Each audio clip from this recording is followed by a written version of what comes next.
back to another episode. I'm here with Yems. Nice What do you want to be called? Yems? Yems is fine. Yeah, you call you Yems? Yems, yeah. Okay. Yeah. Well, we're friends now, so yeah, here's Yems. So, as everybody knows, we are in a pandemic. Well, Ireland recently just forgot that we're in a pandemic, but anyway. Yeah.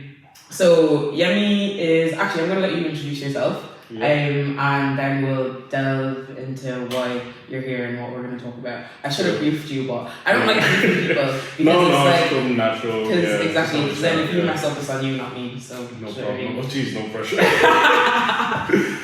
But yeah, introduce yourself. Okay, so my name is Dr. Yemi Rahman. Doctor! Oh my God, I'm so sorry.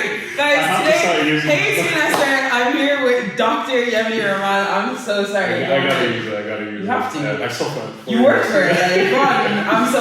No, that was actually very disrespectful of me. I'm so sorry. No. No, like, I'm a peasant. I'm so sorry. Yeah, my name is Dr. Yemi Rahman. I'm a scientist. I did my PhD in Trinity College. I specialise in drug development, specifically looking at infectious diseases. And one of the projects I've done actually is COVID. And I have been a part of a communication collective organised by the Department of Health called SciComm Collective to kind of communicate the science behind COVID-19, the vaccine, and there's a lot more to do, but that's a little snippet. That is... Thank you for listening. Yeah. That is all we have to say.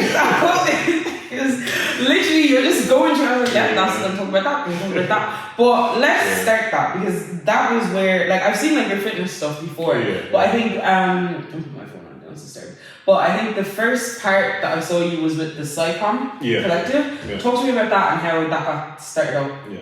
So that got a lot of traction. So basically, a couple of months ago, I think it was about the end of September of 2019, I was reached out to by the Department of Health. So basically, they were collecting a group of young researchers, specifically young researchers, so they can get kind of a collective together of healthcare professionals as well as PhD students, postdoctoral researchers, to kind of communicate the science in a digestible way to young people behind COVID-19. At that time as well, there was a lot of anxiety behind COVID. Nobody really knew what it was, and nobody was really aware of what the vaccine was.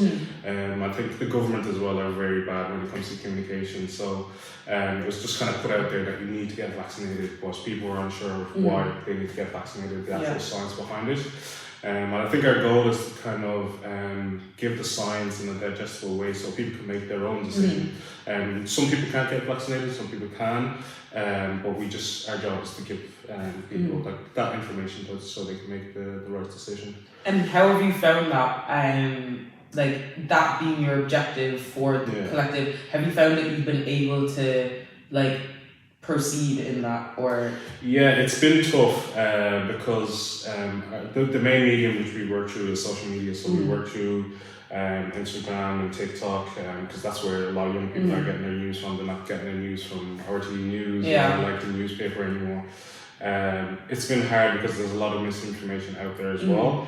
And misinformation flies more than the actual truth, exactly. Which is quite frustrating as well. Especially on an app like Twitter, where it's like, we don't want, like, why are you coming up with facts? Like, exactly. We don't want the truth. Like, and like we're not on Twitter mainly for the reason that a lot of people have a lot of opinions. And it'll just be a constant battle of like fake pages being there and just tweeting mad stuff. To combat that is very hard. But it's been difficult. We've been able to reach out to a couple of young people though, and I think we've done a really good job. I think we ran for about 9 to 12 months. So I think our new focus now will be kind of our way out of the pandemic, kind of reaching out to people who are suffering with mental health issues, as well as giving information of like where we are in the pandemic. Because it's not over. It's like as much as everybody says it's over and like the restrictions are starting to die down now, the COVID virus is still out there. Like, a lot of young people are still being affected by long COVID.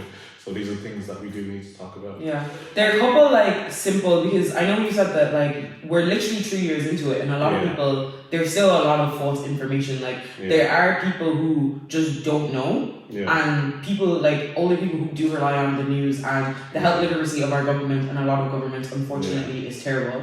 And as someone like I study public health, so for me, I've stayed away from the news because the first thing that triggered me was when they said herd immunity and vaccination. And they were like, was it even Donald Trump or even our government used it as well? They were like, oh, we're going to fight this, vaccinations, herd immunity. And it's like, let me even just get the definition of herd immunity. And like, just so that I'm not paraphrasing, nobody can say anything.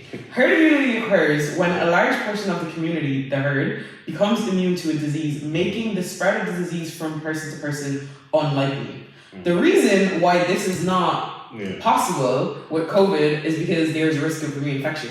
Exactly. And it was like, for me, I was just like, when I heard that, I was like, these people are idiots. Yeah. Especially with Omicron now as well, the risk of reinfection is a lot higher. Like, it's just like, okay, so why? And it's like, I had, like, for me, I feel like a lot of people are mad at the government, but they don't know how to direct their anger, because that's the people that are giving them the information, right? And it's unfortunately the government and a lot of institutions just breed like division. And the second they started this non-vaccinated, vaccinated thing, like it was like, because I have an immunodeficiency, right? And I was going on holidays, and they were like, oh, you're gonna be more at risk now, even like now that you have a but wait till you get the vaccine. And I was like, but the vaccine doesn't stop the spread. And even when you're listening to stuff, it's like, to stop the spread of COVID-19, get back. I'm like, it doesn't stop, like, it's you know what I mean? it is. It has been frustrating, like, and you're right there. It doesn't stop you from getting it, and it does reduce viral load, but you can still spread it. I think the whole point of it is to kind of reduce hospitalizations and then reduce severe disease as well. That's the main aim of the vaccine itself. And that was twisted at the start. A lot of people did get the vaccine, and then they got COVID and they spread it out, and people were outraged, and that's just because of the communication. Literally. And the way it works is that NEFIT communicate to the government, but the government make that decision at the end of the day. They might not agree with NEFIT and go a different direction, but NEFIT base their decisions based on the science and based on the models they have at the moment, and the actual facts, the science of it, whereas the government, they can choose. And I think a lot of people, I think the government keep throwing NEFIT under the bus, because it's like NEFIT recommendations, but it's the government who pass all of these things. And unfortunately, a lot of these things have turned into, it's a money-making scheme, it's politics, it's the economy. Those things will always come before public health. But unfortunately, to the public eye, they are seeing public health and politics and the economy as the same thing. So it's like when they're bringing in these restrictions, for example. Let's say, okay, NEFIT say 6 to 8 people have to sit here, and then people are like, oh no, that's just the government. But it's like, that it doesn't make much of a difference, but there has to be some restriction, because we're not going to be on top of each other. Like, if there's a disease, it's not possible. Do you know what I mean? But then at the same time, it's like nothing is like, there's no balance, because it's like you can't do this here, but then you can't use an antigen test to fly. You have to get a PCR, but if the PCR isn't, do you know what I mean? So it's like, I completely get where like regular people who don't have any bit of health literacy are getting really frustrated. And I think like, just for young people, I do think that we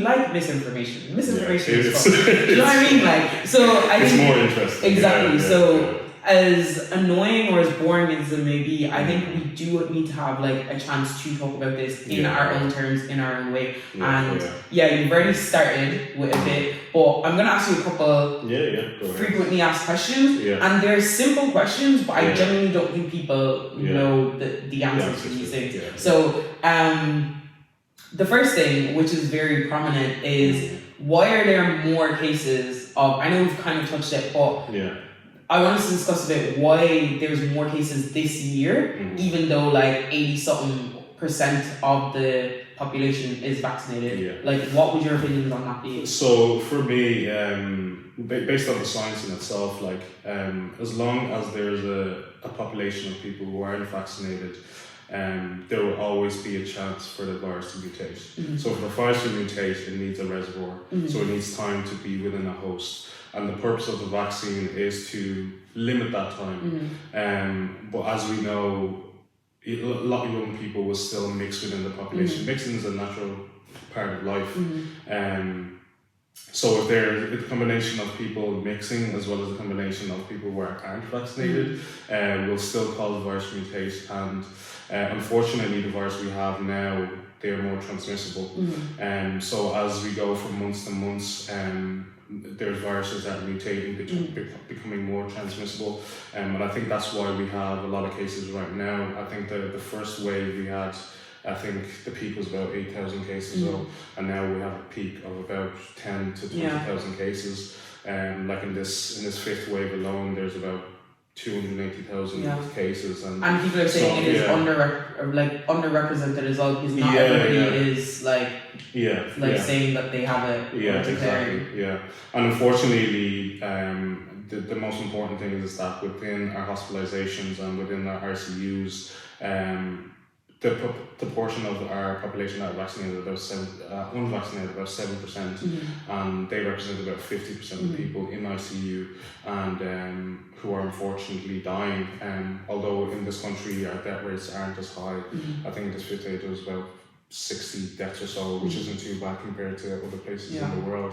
But what we're starting to see is that with these viruses, as they're mutating, for example, the Omicron variant is more transmissible, but it leads to less severe disease, which is a good sign as well, because it's pointing in the direction where hopefully within the next couple of years we can reach herd immunity, which is the goal. So as you were saying, from year to year, the cases have gone up and up and up, and it's just due to the nature of the COVID virus in itself. And I think without vaccines, we would have reached that a lot faster. So if there wasn't that 7% of unvaccinated people, what would the opposite look like? Because we've already said that, and we've agreed that being vaccinated doesn't stop the spread of spreading the COVID. So to someone who, you're saying that it's mutating and becoming less severe. So to someone who doesn't really care, it might be, okay, is that not better, right? There's more people who get colds, more people who get regular things. It's not going to kill me, so why do I need to get vaccinated? If anything, I'm technically helping, because it's, you know what I mean? If you're playing devil's advocate, I'm helping because now it's getting weaker. So what would you say to someone who says, okay, what's the point in still getting vaccinated if there is still a spread regardless of mutation? So I think the whole thing with that is that you might be completely healthy, but it comes to people who are older and immunocompromised, are more vulnerable to severe disease and death. It might be the case that a lot of people will just get it and they'll be fine, but these are a lot of young people. If we look at our whole population as well, those are the ones that are in ICU, those are the ones that are dying, so we do need to have a bit of compassion as well when it comes to that. And it's not just getting vaccinated for you, it's getting vaccinated for your parents, your uncles, your aunties, people who who are immunocompromised or are not as healthy. That's kind of what I would say. I think it's so hard living in this side of the world to explain things like this, because unfortunately we're extremely privileged that we don't live in a country, we live in a part of the world where a lot of severe diseases are eradicated. For example, in my line of work, we have to deploy a lot of people to sub-Saharan Africa, Asia, Middle Eastern countries. There's at least 7 to 9 vaccines and vaccine schedules that people have to go through. And it's those people were a bit easier to give the COVID word to, because regardless of going to these countries, you have to have these things. Going to an African country, you need malaria prophylaxis. You can't just go there. Unfortunately, it's endemic in those countries. Endemic basically means I think we need to epidemic.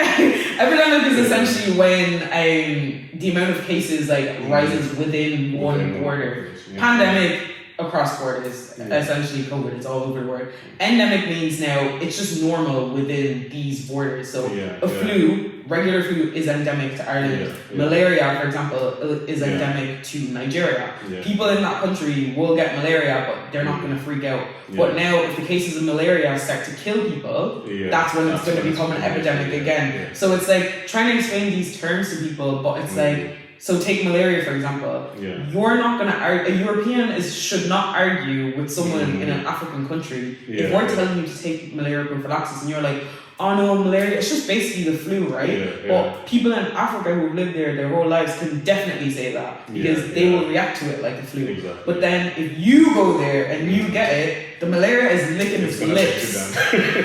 Like the mosquitoes are licking their lips. Like and I think like that's a good like way to see an unvaccinated person. Like you're just fresh blood, like you know what I mean? But once again, it's almost like a get unvaccinated, you can't go cinema. And that's the priority. It's not. It's what's annoying about the communication that because these restrictions have been put in place, and it's like you have to get vaccinated to go to the cinema or to go to work in some cases even, like which is terrible, and that's not the reason you should get vaccinated. You should get vaccinated for the health of others as well as potentially yourself as well, because you don't know how you're going to react to COVID in itself, because as I said earlier on, a lot of people are actually suffering from long COVID, and a lot of my colleagues, a lot of my friends as well have suffered from long COVID, and they went through symptoms for like a year plus, it's affecting their ability to to exercise, to go to work, even their certain cases like their brain function or digestion have just gone out of whack. And the bad thing about that is that we don't know enough about long COVID at the moment to be able to treat it. There are studies going on in Ireland at the moment in St. James's, but it's just early days trying to understand long COVID. And we really don't have the privilege of time, and unfortunately we live in a society where we expect everything to happen like that. But all those other vaccines, all those other things that we've talked about, we have the privilege of time to know what schedule works. And I think that's going to lead me on to my next question. It's like, are we just going to keep needing to get a booster all the time? At what point do we not need a booster? At what point? And like, how long is that vaccine validity going to be there? Do you know what I mean? The honest answer is that we don't know, to be honest. But it's hoped that it will get to a case where it's like the flu, where the older population are the ones that are going to be needing to get those boosters, and there is going to be that sense of herd immunity within the community where it's not going to lead to severe disease. And the way the trends are going, we're starting to see that now with the drop in the fifth wave now, and Omicron being less severe, and no variants of concerns as well popping up, which is great. Like that's where we want to be. I know the cases are very high at the moment now, but it's trending down very fast. And I think that's why the government are now recommending that we do get rid of some restrictions. In my opinion, they got rid of everything. In my opinion, it's too much. They're like, okay, open up everything. I think it should be kind of gradual, because the way the trends are looking now, it's looking that within the next 10 days, the cases will really start to go down, hospitalizations will really start to go down, and then there will be a sense of normality. So all in all, like the hope is that we are out of this very soon.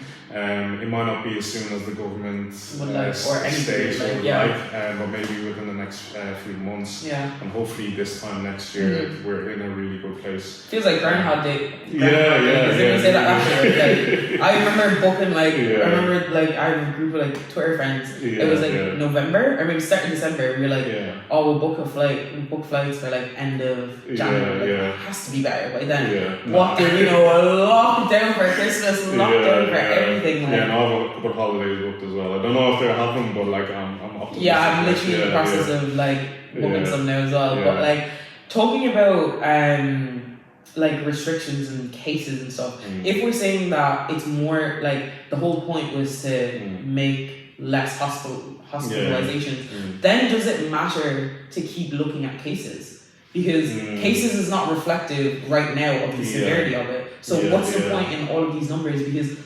realistically, telling me that 80,000 people have COVID, what now? Do you know what I mean? Would it not be more beneficial to look at hospitalizations and those in ICU then? I think we do need to look at cases in the sense that we need to see how the virus is spreading within the community. If another variant pops up and we don't look at cases, we don't have an early indication of what's happening. We don't know if there's a variant present that can be more severe. So I think cases in that sense is just to kind of survey the population and see how the virus is growing, is it increasing or decreasing, and then we can make kind of decrease the restrictions or public health measures in relation to the cases. If cases are quite high, I think we need to then pull back. But if cases are quite low, we can kind of ease it up and ease the restrictions and kind of prevent the virus getting into the more vulnerable populations. I think cases are important in that sense. Yeah. And how do you tell that this is a new variant? How do you go, that's Omicron, that's Decepticon, out there, call them all Transformers, like, do you know what I mean? Megatrons over here, how do we know that this is a new variant? Because once again, as young people who already, we live in a society where we don't trust in institutions, nor should we, because they've shown that but at the same time, like, how can we trust the same places that we depend on where they're not actually that trustworthy? Because it just seems like every day there's a new thing that's coming out, and it just seems, it just feels like you're just spreading false information. Like, how does one detect what's wrong? In relation to COVID variants, there's like thousands and thousands and thousands of COVID variants. We only hear about the Alpha, Beta, Gamma, Omicron, because they're variants of concern. Those are the ones that cause disease, severe disease. But in terms of detecting it, I think Ireland at the moment now, we're up to about 50% sequencing. So what sequencing means is that we extract samples from people who have been affected by COVID and extract the DNA or the RNA from the patients and then sequence it. And then based on how it aligns with previous variants and the original COVID variants, we can see different amino acid changes which is a marker of a mutation. And the mutations that we're seeing in the variants of concern are those within the spike protein of the virus. So the spike protein, what it does basically, it attaches to our human receptors and causes the virus to enter our cells. And mutations within the spike protein causes that the efficiency of that entry to be higher, as well as multiplication within the cell, as well as releasing the virus from the cell. So once this spike protein human receptor interaction is more efficient, that's where we get more transmissibility within the population. So those would be the variants of concern. Basically, in layman's terms, as you just said, right?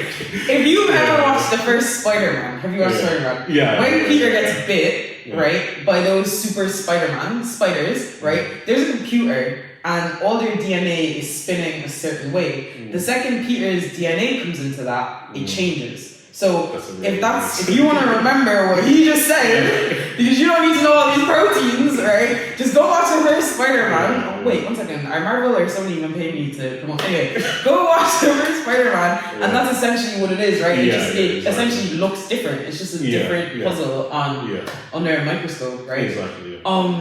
And going back a little bit, we were speaking about time, right? We don't have the privilege of time with regards to speaking about the vaccine validity of the COVID-19 vaccines, whatever. So if we don't have the privilege of time in that sense, why do we have a privilege in time in making the vaccine so fast and accepting it so fast? Okay. So in terms of making the vaccine so fast, so I've heard this on media. I'm being a scientist myself, it is quite frustrating, but vaccines aren't a new thing. So in terms of I think a comment that's commonly made is the mRNA vaccine as well. A lot of people don't trust it because they think it's a new technology and it's experimental kind of thing. But it's been researched for so many years, and there's been so much manpower put behind vaccines now. A lot of research has been put towards that. Even when I was doing my PhD, I was mainly focused on malaria and African sleeping sickness. But there was a lot of grants put out for researchers to kind of direct their attention towards COVID. So with manpower as well, with the time spent developing these vaccines, it hasn't really been developed too fast. I think it's just kind of the importance and the urgency of getting the vaccines out there. That's why they've been put out there. And COVID itself is a variant. Yeah, exactly. There is a SARS-CoV virus in itself, but SARS-CoV-2 is the COVID-19 that we see now, and there is a vaccine for the SARS-CoV, the previous virus, so that as well accelerated the design of the new vaccine based on similar structures within the two viruses. So it's just a case of then modifying that vaccine and then testing it in vitro as well as in human clinical trial. In vitro just means not. Sorry, in a petri dish. Cool. Yeah. I kind of want to move away from COVID because I personally am sick of it. But I also think that, thank you for breaking that down. Okay. Like I said, just go watch Spider-Man. You'll get no, I'm joking. But yeah, so all of that was picked up through the SciComm Collective, and I know I saw you on Virgin Media, so I think it's really cool to see people talking about it, do you know what I mean? But unfortunately, when something is so mainstream, it's hard to get the right information about it. And like you said, like we're literally 3 years into something, and it's almost like we haven't learned our lesson about it. And I think people also forget that health behaviors like affect all of these things because it's like the second people got vaccinated, there's less restrictions. So even this time last year, or Christmas last year, right? There's naturally going to be more cases because this is like a communicable disease, like it's infectious, right? Like so I have to be in contact with someone else. So in isolation last year, we're seeing maybe 6 to 12 people, maybe more if you're bad, 24. You know what I mean, right? But now you're literally allowed to go and do whatever you want. So vaccinated, unvaccinated, COVID, not COVID, you're naturally just mixing with other people, and there's an infectious disease in the room. So I think people are getting a lot more used to it as well. I think back then, if somebody caught COVID, we'd be like, "Oh, how did they catch it?" Exactly. Kind of thing. But now, like it's like everybody's. It's almost a thing that we need to almost remove stigma from as well. It's almost it's like lice, right? Some of you need to have stigma when it comes to lice because it's like, you know, sometimes it's just something that happens. Like no matter how clean you are or whatever, it's something that can be unavoidable. Do you know what I mean? And it's like, unfortunately, once again, the government and institutions have pitted us against each other, and it's just like, okay, cool, you have COVID, you suck. You're unvaccinated, you suck. Do you know what I mean? And it's just like.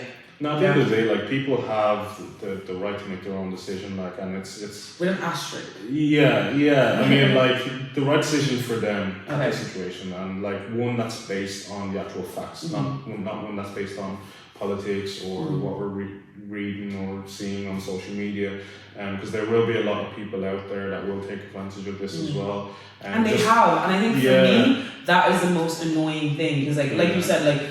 You were doing your job, like making vaccines or whatever, like as a health professional, like I'm like disseminating health information as best as possible. But on top of that now, you have governing bodies saying complete left and doing complete left of what they're being told. And it's like, obviously they trust these people more than they trust us because like the grunt work that you've done or been part of, that's not like glamorized at all. Do you know what I mean? Like people don't see your work or pharmaceuticals work like as part of it. You're just listening to the government, you're listening to bodies of people. Like at the same time, they feel like governments aren't on the ground with people because they really aren't. Do you know what I mean? And I think for me, even studying public health, I think that was the saddest thing that I found, that people are now numbers, unfortunately. Like you may be affected by this thing, but it's the health of the population that at the end of the day matters.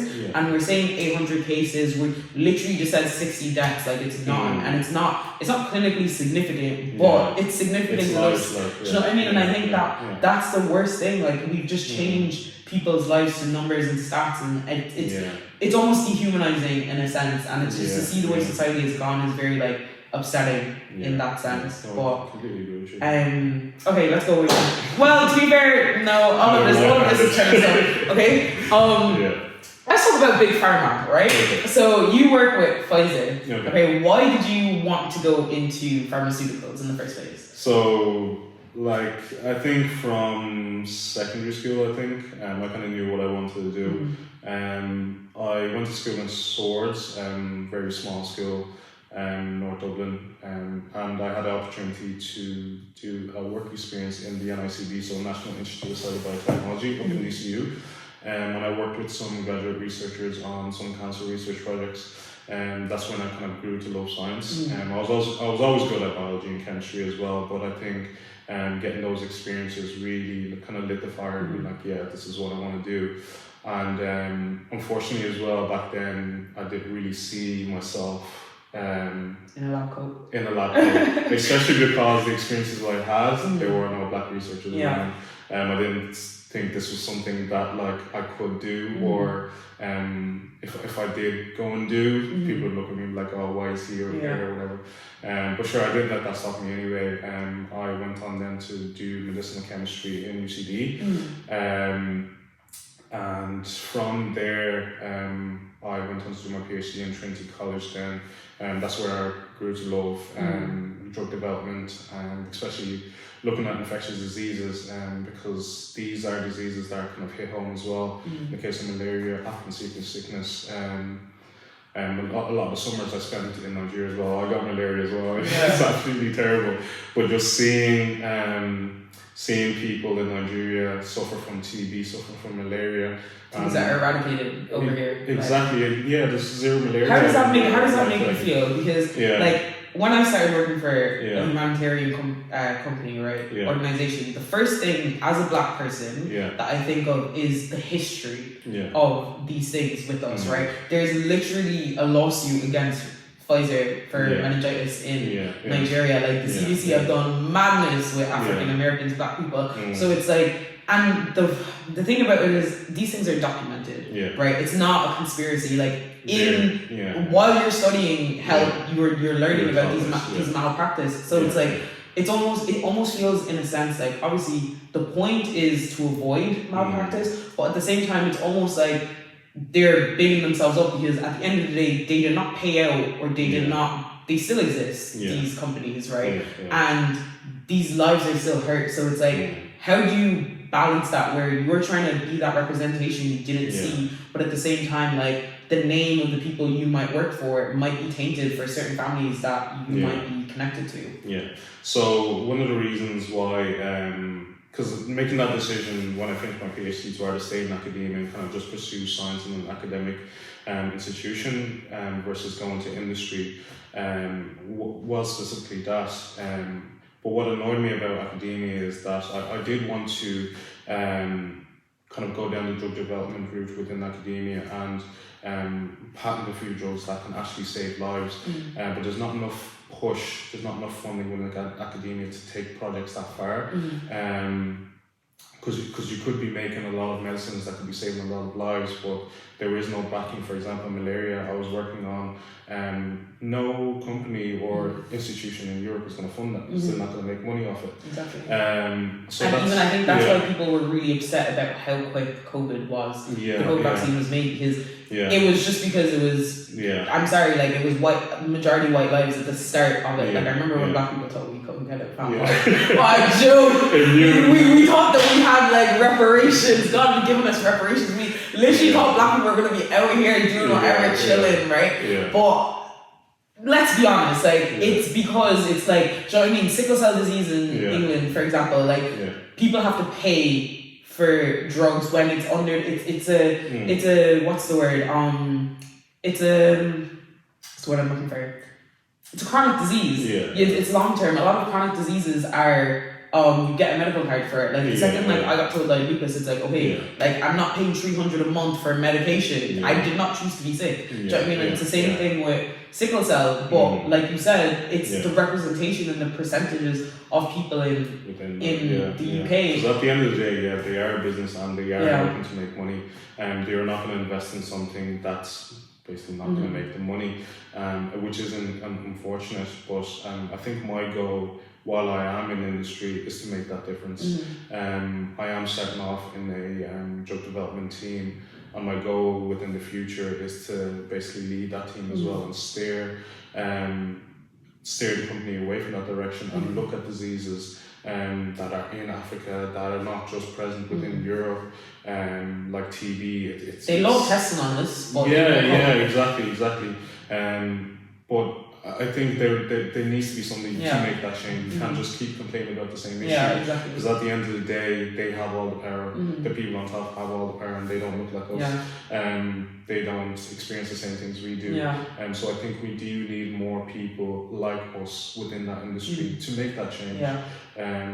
It's not enough just to kind of sit back and kind of give out about it. We need less rappers, less podcasters. You hear me?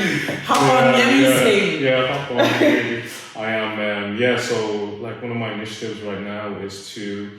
I set up a conference in Trinity College that's going to go from year to year. So this is the conference for STEM researchers of African Black descent in Ireland.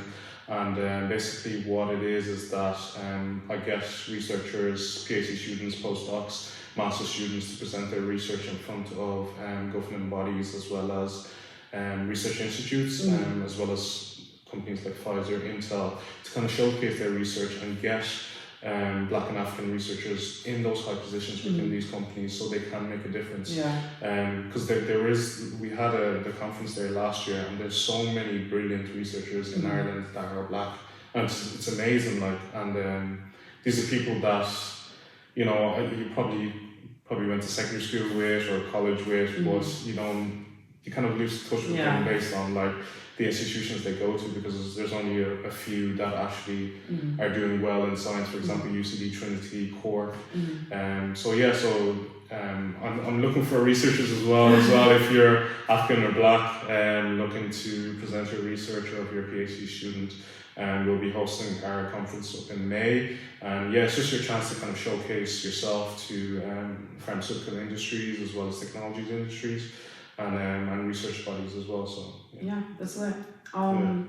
That's pretty much it for me. Unless you have anything else you want to plug. I know you do the fitness thing as well, but realistically, in the grand scheme of everything, that doesn't matter.